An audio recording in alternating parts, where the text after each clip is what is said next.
SP classes के YouTube channel पर आज हम डिस्कस करने वाले हैं एसएससी जीडी कांस्टेबल 2024 का ऑफिशियल पेपर। ठीक है, तो क्योंकि अभी फरवरी के अंदर एसएससी जीडी के क्या है एग्ज़ाम, तो उस एग्ज़ाम को देखते हुए हम सारे के सारे जो पीवाईक्यू हैं वो इस सीरीज़ के अंदर करने वाले हैं। तो इससे पहले हमने 2 पेपर कर लिए हैं और आज हमारा तीसरा पेपर है 20 फरवरी के अंदर जो हुआ था, और शिफ्ट नंबर कौन सी है 3। ठीक है, तो चलिए स्टार्ट करते हैं बिना प्रश्नों के अंदर टाइम वेस्ट किए हुए। इसमें हम सबसे बेस्ट तरीका देखेंगे। क्या देखेंगे? सबसे बेस्ट तरीका करने वाले हैं। ठीक है, तो सबसे पहला क्वेश्चन देखिए, लिखा हुआ है 6 दोस्तों की औसत लंबाई कितनी है? 144 सेंटीमीटर है। तो 6 दोस्तों की औसत लंबाई 144 सेंटीमीटर है, इसका मतलब उनकी जो कुल लंबाई है, जो टोटल लेंथ है, वो कितनी होने वाली है? 144 गुणा में 6। 144 गुणा में 6, तो ये कितना हो जाएगा भाई? 6 चौके 24, 2 6 चौके 24 और 2 26 और 2 6, और ये 864 सेंटीमीटर होने वाली है। यानी जो कुल लंबाई है वो कितनी होगी? 864। और 150 सेंटीमीटर लंबाई वाला एक लड़का समूह को छोड़ देता है, यानी 150 वाला क्या कर दिया? छोड़ दिया। तो ये जो हो गई वो कितनी हो गई भाई? 714। कितनी हो गई? 714। और हमें पूछा है तो नई औसत लंबाई क्या होगी? आप बताओ। पहले 6 दोस्त थे, 6 दोस्तों में से एक दोस्त ने छोड़ दिया, 6 दोस्तों में से एक दोस्त ने छोड़ दिया, दोस्त कितने बचे? 5। तो ये जो 714 आई है वो किसकी आई है? 5 दोस्तों की आई है। अब इसको 5 से भाग करना है, 5 से भाग करना है तो इसको 2 से मल्टीप्लाई कराओ, इसको 2 से, ये कितना बन जाएगा? 1428। 1428 में कितने का भाग देना है? 10 का, तो 142.8 सेंटीमीटर। ठीक है, कई बार क्या होता है, हमें उत्तर निकालने के लिए आगे भी जाना जरूरी होता है। ठीक है, तो इससे आगे वाला सवाल है वो आप करके देखिए, मैं आपको दिखाता हूं। ये लिखा हुआ है कि क्रय मूल्य और विक्रय मूल्य, क्रय मूल्य का मतलब क्या होता है अभी? सीपी, और विक्रय मूल्य का अंतर मतलब क्या होता है? एसपी। कि क्रय मूल्य और विक्रय मूल्य के बीच का अंतर 264 रुपये है, और लाभ प्रतिशत कितना होता है? 33%। अरे आप कोई वस्तु खरीद के लेके आओगे और बेचोगे तो उसका अंतर ही तो क्या होगा? प्रॉफिट। और ये प्रॉफिट हमें कितना दिया गया है? 33%। और ये प्रॉफिट है किसके बराबर? 264 के बराबर। हमें क्या बताना है? विक्रय मूल्य कितना है। यदि हमें क्रय मूल्य पता चल जाए कि क्रय मूल्य कितना है तो हमें विक्रय मूल्य भी पता चल जाएगा। तो 33% की वैल्यू 264 है, तो 100% की वैल्यू कितनी आएगी भाई? तो 100% की वैल्यू कितनी आएगी? 264। 264 बटे में 33 गुणा में कितना? 100। 33 से काटेंगे, 11 से काट दो, 11 तिया 33, 11 दूनी 22 और 11 चौके 44। 3 से काटेंगे तो 8। इसका मतलब 100% की वैल्यू कितनी आ गई? 800। इसका मतलब क्या हुआ अभी कि जो वस्तु खरीदी गई थी, जो वस्तु खरीदी गई थी वो कितने की थी? 800 रुपये की। क्योंकि लाभ परसेंट हमेशा ही किस पर निकाला जाता है? सीपी पर। लाभ और हानि हमेशा किस पर निकाले जाते हैं? सीपी पर, यानी जो वस्तु आपने खरीदी है उस पर, जो खरीदी है उस पर। तो 100% की वैल्यू कितनी है? 800। 264 रुपये का क्या हुआ है? लाभ। तो इसका मतलब टोटल ओवरऑल कितना हो जाएगा? 1064। ठीक है, इसके अलावा आगे वाला प्रश्न देखिए, प्रश्न बहुत ही बढ़िया है भी, कि ए और बी अकेले एक काम को क्रमशः 20 दिन में और 60 दिन में कर लेते हैं। मैं आपको यहां पर बताता हूं कि ए है वो इस काम को 20 दिन में कर सकता है, और बी है वो इस काम को 60 दिन में कर सकता है। तो इन दोनों का जो एलसीएम आएगा ना, इन दोनों का जो एलसीएम आएगा कितना? 60। वही क्या होगा? पूरा काम होगा। तो 60 काम को 20 दिन में कर रहे हैं, इसका मतलब एक काम करने में कितने दिन लगे होंगे? 3। मतलब ये स्पीड है उनकी कि एक दिन में कितना काम कर पा रहे हैं? 3। और 60 काम को 60 दिन में करेंगे तो इसका मतलब एक काम में कितना काम हो रहा है? एक दिन में एक काम हो रहा है। ए है वो एक दिन में 3 काम कर रहा है, बी है वो एक दिन में एक काम कर रहा है। हमें क्या बताना है कि उन्होंने एक साथ काम शुरू किया। उन्होंने एक साथ काम शुरू किया मतलब दोनों ने क्या किया? एक साथ काम करना शुरू किया। तो दोनों का योग कितना हो गया अभी? 4। यानी दोनों एक दिन में कितना काम कर पा रहे हैं? 4 काम कर पा रहे हैं। लेकिन ए ने कुछ दिनों के बाद काम छोड़ दिया भी उसने। तो बी ने शेष काम को 12 दिनों में पूरा किया। बी ने शेष काम को 12 दिनों में पूरा किया। तो बी एक दिन में काम कितना करता है? 1। इसका मतलब उसने लास्ट के जो 12 दिन हुए उसमें काम कितना किया? 12 काम किया। कितना काम किया? 12 काम, 12 काम तो इसने कर दिया, कितने में से? 60 में से। 60 में से इसने 12 काम कर दिया, 60 में से 12 काम कर दिया, तो बचे कितने? 48। कितने बचे?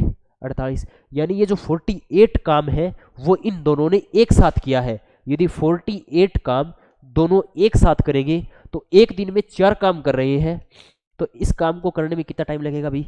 4 एकम 4 और 4 दूनी 8, यानी इस काम को करने में उन्हें 12 दिन लगेंगे। ऑप्शन नंबर डी हमारा बिल्कुल सही रहने वाला है। ठीक है, आई थिंक आपको ये सवाल समझ में आ गया होगा भी, बिल्कुल आसान सा सवाल था। आगे वाला देखो, लिखा हुआ है कि 4 संख्याओं का औसत कितना है? 52। 4 संख्याओं का औसत कितना है? 52। ये मान लो पहली संख्या, ये दूसरी संख्या, ये तीसरी संख्या और ये चौथी संख्या। इन चारों संख्याओं का औसत कितना है? 52। तो इनका योग कितना हो जाएगा अभी? 52 गुणा में 4। इन चारों संख्याओं का योग कितना हो गया? 208। पहली दो संख्याओं का औसत अन्य दो संख्याओं के औसत का 3 गुना है। हमने मान लिया कि ये जो तीसरी संख्या है और ये जो चौथी संख्या है, इनका औसत है वो कितना है? x है। औसत x है, तो वह तीसरी संख्या चौथी संख्या बटे में 2x, तो तीसरी संख्या और चौथी संख्या का योग होगा, तीसरी संख्या और चौथी संख्या का योग होगा वो कितना होगा? 2x। अब ये बोल रहा है कि अन्य दो संख्याओं के औसत का 3 गुना है पहली दो संख्याओं का योग, तो पहली दो संख्याओं का औसत, पहली दो संख्याओं का औसत ये हो गया, अन्य 3 संख्याओं के औसत का 3 गुना है, तो अन्य 3 संख्याओं का औसत कितना हो जाएगा? अभी 3 गुना है तो मतलब 2x और गुणा में, अरे रोको इसको, गलत लिख दिया, दोबारा देखो इसको। ये बोल रहा है कि अन्य दो संख्याओं के औसत का 3 गुना है, तो अन्य दो संख्याओं का औसत कितना है? x, और इसका कितना गुना है? 3 गुना। सही है, लैंग्वेज सही है ना? अन्य दो संख्याओं के औसत का 3 गुना, तो अन्य दो संख्याओं के औसत का 3 गुना, तो पहली संख्या और दूसरी संख्या इनका योग कितना हो जाएगा? 6x। कितना हो जाएगा? 6x। हमें क्या पूछ रहा है अभी? पहली दो संख्याओं का योग कितना होगा। प्रश्न के अकॉर्डिंग इन चारों संख्याओं का योग कितना है? 208। ठीक है, हमारे अकॉर्डिंग योग देखो अभी 6x तो ये हो गया पहली दो संख्याओं का, और तीसरी और चौथी का कितना है? 2x। इसका मतलब 8x। 8x का योग कितना है? 208। तो x का मान कितना आ जाएगा अभी? 8 दूनी 16 और 8 छिके 48। x का मान कितना आ गया? 26। x का मान कितना आ गया? 26। यही तो है, x का मान कितना आ गया? 26। हमें क्या पूछा है? पहली दो संख्याओं का योग। पहली दो संख्याओं का योग कितना है अभी? 6x। कितना है? 6x। तो 6x का मान रखेंगे 26। 6 चुकू 36, 80 लगी 3, 6 दूनी 12 और 3 15। Option number A. ठीक है, ओरली कर सकते हैं इस सवाल को यदि हमें ढंग से कॉन्सेप्ट याद हो। तो चार संख्याओं का औसत कितना है? 52। पहली दो संख्याओं का औसत अन्य दो संख्याओं के औसत का 3 गुना है, तो 3 गुना कर लिया। ठीक है, तो आई थिंक आपको ये बढ़िया सा सवाल था अभी। चलो ये वाला बताओ। ठीक है, इस वाले सवाल में क्या लिखा हुआ है अभी कि एक कुर्सी का अंकित मूल्य, एक कुर्सी का अंकित मूल्य का मतलब क्या हो गया? एमआरपी। तो इसकी यदि एमआरपी कितनी है? 5,000 रुपये है। 10% की और x% की दो क्रमिक छूट देने के बाद कुर्सी को 3,150 रुपये में बेचा जाता है। मान लो भी ये एमआरपी है, एमआरपी कितनी? 5,000 रुपये। इस पर 10% की छूट दी, तो 5,000 का 10% कितना होगा भाई? 5,000 का 10% 500 रुपये, और 500 रुपये की छूट दी तो इसको कितने में बेचेंगे? 4,500 रुपये में। अब बोल रहा है 4,500 रुपये पर x% की छूट दी और छूट देने के बाद इसको 3,150 रुपये में बेचा। कितने में? 3,150 रुपये में बेचा। तो देखो 4,500 और 3,150, इनका अंतर कितना आएगा? 4,500 और 3,150 का अंतर कितना आएगा अभी? 350। 4,500 पर छूट दी गई 350 रुपये की, तो 3,150 में बेचा। अरे 350 कैसे आएगा?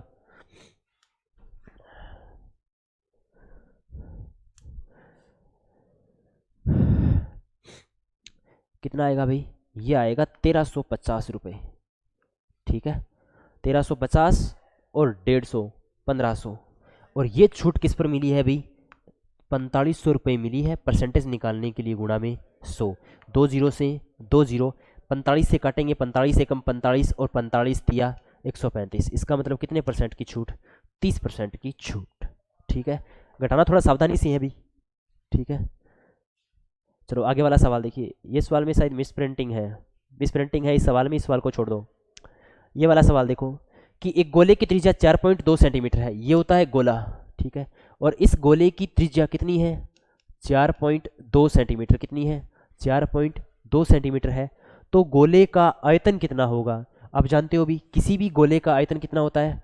4/3 पाई आर क्यूब। तो 4/3 पाई की वैल्यू 22/7, आर यानी त्रिज्या, और त्रिज्या कितनी है अभी? 4.2 गुणा में 4.2 गुणा में 4.2। ठीक है, पॉइंट सभी के हटा दो, भाग में कितना लगा देंगे? 10। ठीक है, अब इनको सॉल्व कर लो भाई।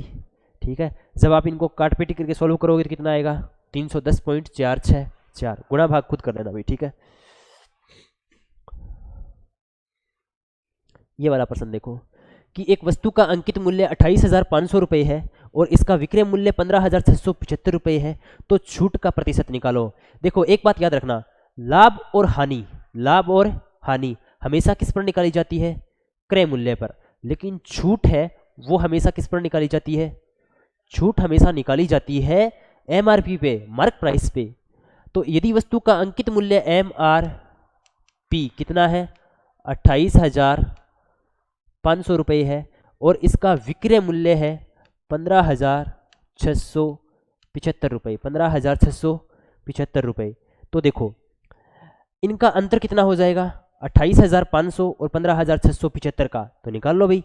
28,500 और 15,675, इनका अंतर कितना हो जाएगा अभी? 10 में से 5 गया 5, 9 में से 7 गए 2, और 14 में से 6 गए 8, और 7 में से 5 गए 2, और 2 में से 1 गए 1, यानी 12,825। कितने का हुआ? 12,825। 12,825 की छूट मिली है, और ये छूट हमें किस पर मिली है? अंकित मूल्य पर, यानी MRP पे। तो यहाँ पर MRP कितनी है? 28,500 रुपये, और परसेंटेज निकालने के लिए गुणा में 100, 2 जीरो से 2 जीरो कैंसिल। अब 12,825 में 285 का भाग देना है, तो ये लगभग देख लेना भाई। 285 में इसका भाग देंगे तो किससे कटेगा? 5 से काट लो। चलो निकाल ही देते हैं। क्या करते हैं? निकाल ही देते हैं। 5 से काटेंगे तो 5 दूनी 10, 2 बच गए, 5 पंजे 25, 25 और 3 28, 2 5 छिके 30, 2 बच गए, 5 पंजे 25, और भाग में कितना? 285। अब 285 को भी 5 से काटेंगे ना, 285 को भी किससे काटेंगे? 5 से। अरे वो कितना आया था? 200। इसको भी किससे काटेंगे? 5 से। तो 5 5 25 और 5 7 35, ये कितना आ गया? 57। ठीक है, अब इसको 3 से काट सकते हैं, 3 से काटेंगे तो 19, इसको 3 से काटेंगे तो 3 8 24, 3 5 15, 3 5 15। अब 855 में किसका भाग देना है? 19 का। तो 19 दूनी 38, 19 चौके 76, कितने? 76, और कितने बच गए? 95, 19 पंजा 95। एग्जैक्ट कितना आएगा? 45%। एग्जैक्ट वैल्यू कितनी आएगी? 45%। ठीक है, तो ये भी आई थिंक बिल्कुल आसान सा प्रश्न था, कोई कठिन नहीं है। आगे देखिए, ये वाला प्रश्न कॉन्सेप्चुअल है भी, थोड़ा सा यदि आपने दिमाग लगा के किया तो आप इसको बिल्कुल इजी तरीके से कर सकते हैं, आपको ज़्यादा आगे नहीं जाना पड़ेगा। देखो, मूवी की टिकट की कीमत में 18% की वृद्धि हुई, तो देखो 18% होता कितना है अभी? 18% होता है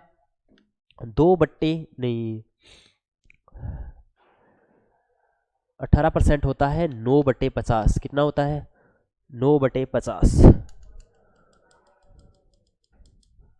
18% कितना होता है? 9/50। इसका मतलब क्या है कि यदि पहले 50 रुपये था, पहले कितना था? 50 रुपये था, तो अब बढ़कर के कितना हो गया? 59 रुपये हो गया। मूवी की टिकट की कीमत में क्या हो गई, बढ़ोतरी। ठीक है, टिकट की कीमत बढ़ने से दर्शकों की संख्या 25% कम हो गई। 25% का मतलब कितना होता है भाई, 25% का मतलब होता है 1/4। इसका मतलब पहले 4 थी तो घट करके कितनी हो गई, 3 हो गई। अब देख लो, 50 चौके 200 और 59 तिया कितने हो जाएंगे, 177।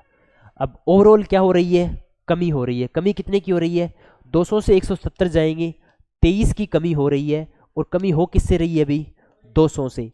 परसेंटेज निकालने के लिए गुणा में 100, 20 से 20, ये क्या आएगा 23/2।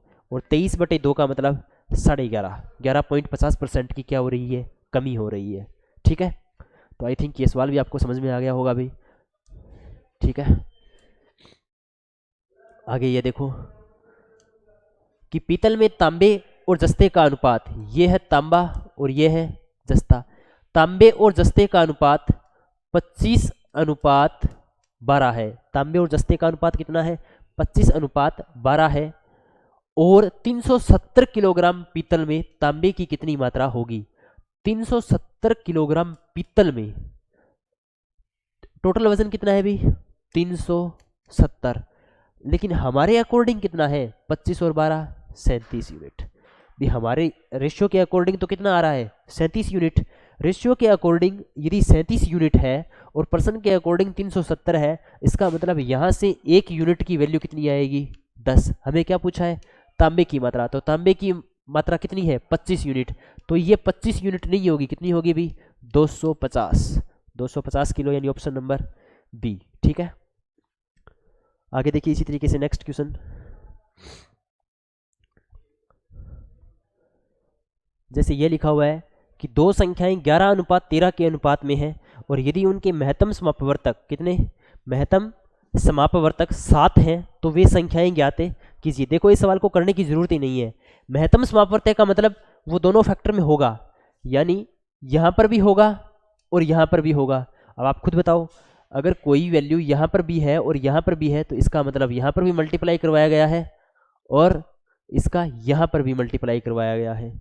तो 11 साते 77 और 13 साती 91, वे संख्याएं क्या होंगी, 77 और 91 होंगी। ठीक है,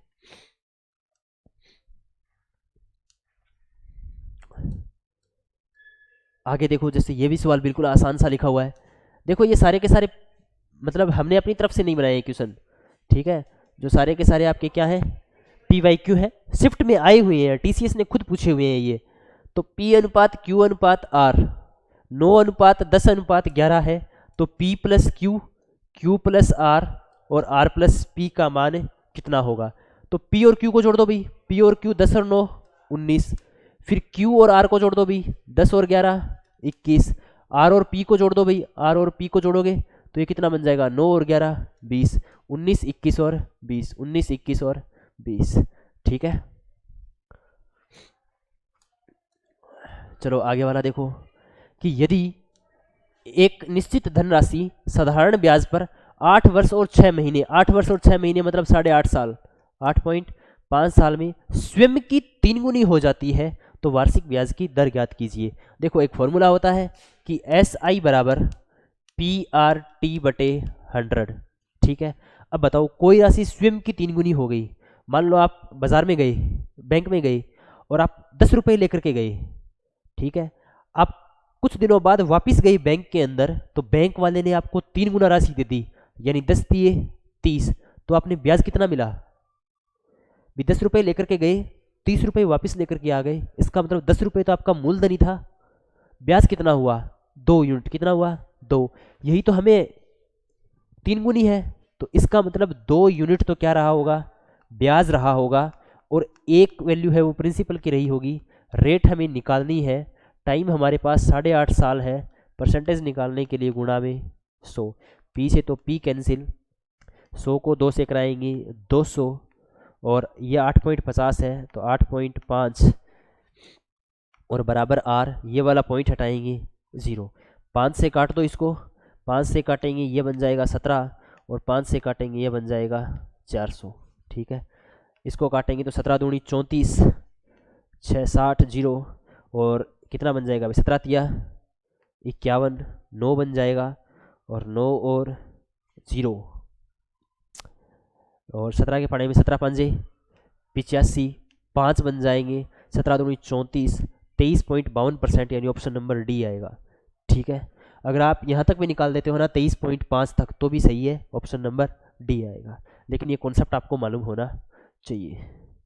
ठीक है, आगे वाला देखिए, ये क्वेश्चन लिखा हुआ है कि यदि किसी संख्या में से 25 घटा दिया जाए तो वह संख्या स्वयं का 50% हो जाती है।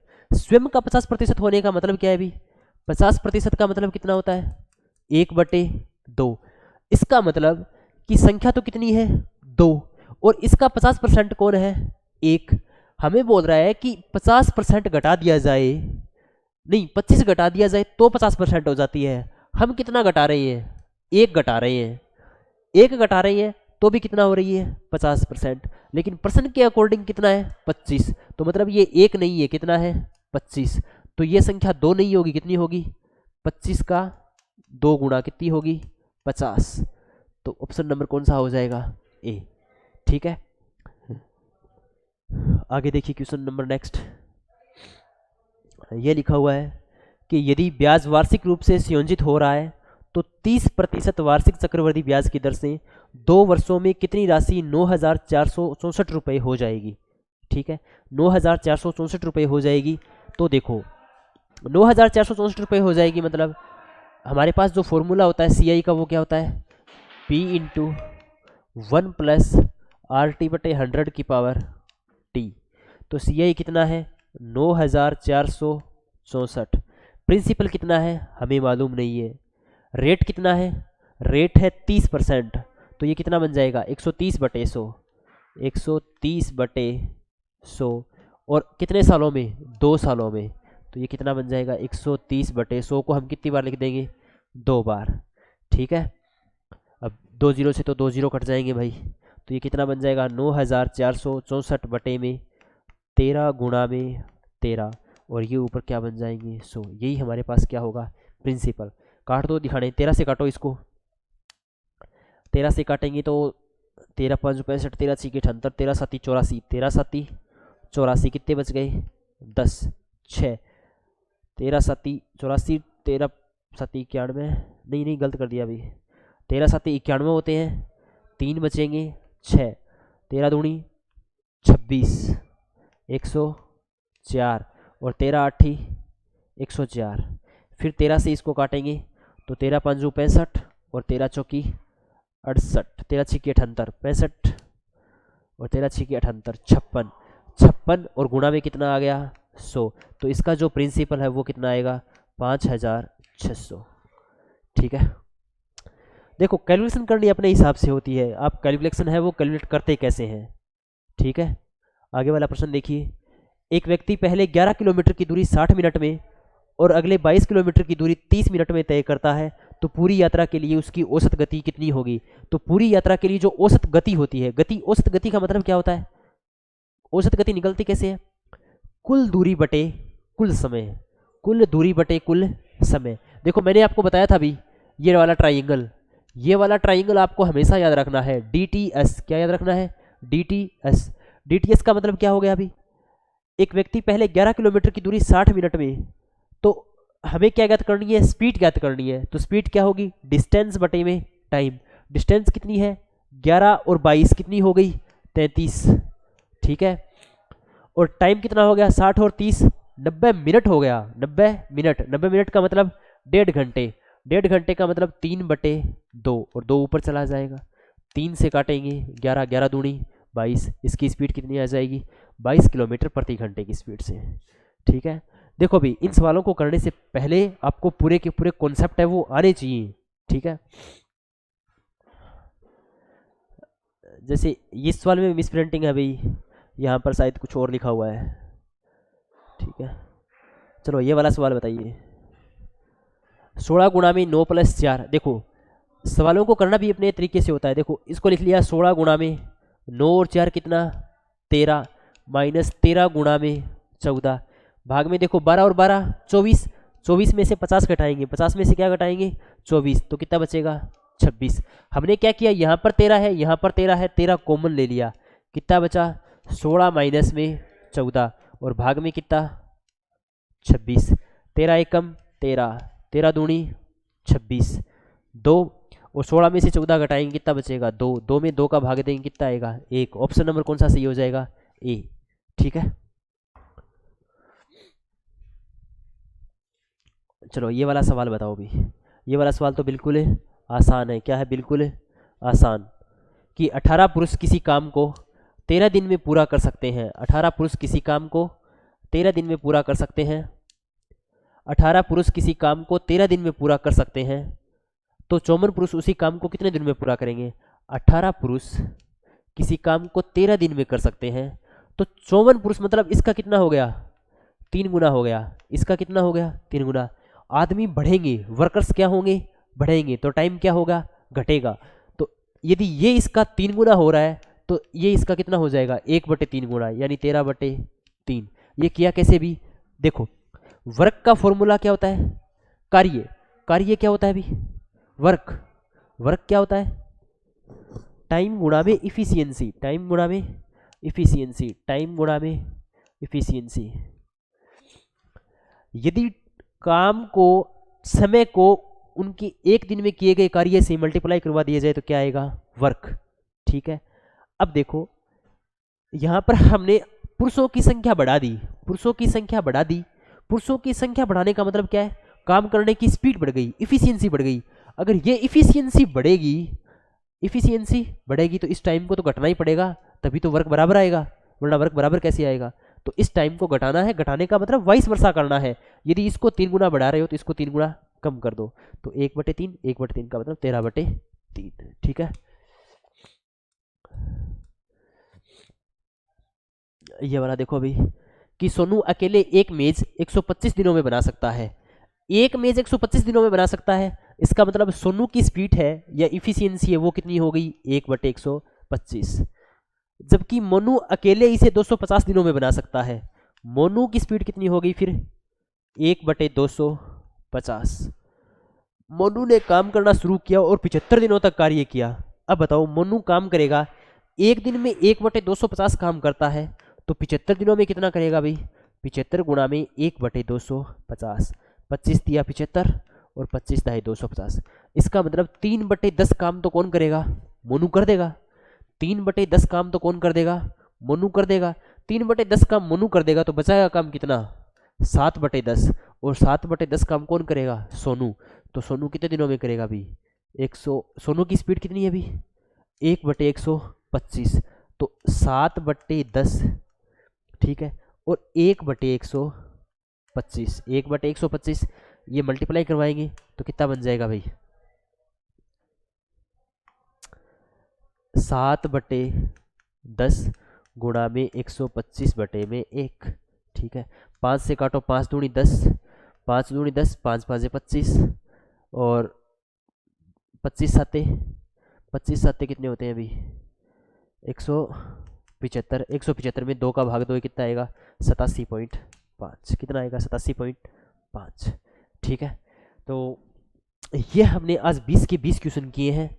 हो सकता है 1-2 क्वेश्चन में मिस प्रिंटिंग थी तो वो अगली बार करवा देंगे सही, लेकिन हमने 20 क्वेश्चन है वो बहुत ही मतलब स्पीड से किए हैं। ठीक है, अगर आपके देखो प्रश्नों का लेवल यही रहने वाला है, अगर आपको कोई बोलता है कि ये इजी प्रश्न है या हार्ड प्रश्न है तो इस बात पर मत जाइए, क्यों, क्योंकि ये सारे के सारे प्रश्न PYQ है। क्या है PYQ, आई बात समझ में, और PYQ है तो ये आगे आने वाले एग्जाम के लिए मोस्ट इंपॉर्टेंट है। तो बाकी मिलते हैं नेक्स्ट वीडियो में, और ये क्लासेस डेली 11:15 बजे होगी। ठीक है, डेली 11:15 बजे आपको प्रीमियर प्रो ऑन मिल जाएगी। बाकी कोई भी डाउट हो आप कमेंट बॉक्स में बता देना, हम डिस्कस कर लेंगे। बाकी आज की क्लास के लिए थैंक यू, जय हिंद जय भारत।